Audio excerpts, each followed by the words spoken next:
इतर हक्कामध्ये सातबाऱ्यावर या शेतकऱ्यांची नावं लागलेली होती, परंतु आता या शेतकऱ्यांना बेदखल केले गेलेलं आहे आणि ते कसत आहे त्याचा काही पुरावा राहू नये अशा प्रकारचा दक्षता घेतली जात आहे।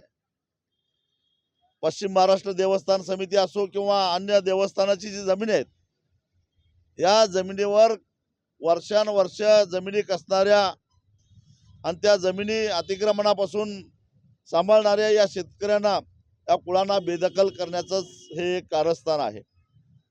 आणि त्यामुळं आज या शेतकऱ्यांना पीक कर्ज मिळत नाही, जिल्हा बँक देत नाही, कुठली राष्ट्रीयकृत बँक देत नाही, त्यांना नदीतून पाणी उपसा करायचा असेल तर पाणी परवाना मिळत नाही, त्यांना त्या जमिनीवर समजा एखाद्याला गोटा बांधायचा असेल तर गोट्याला कर्ज मिळत नाही, घर बांधायला कर्ज मिळत नाही।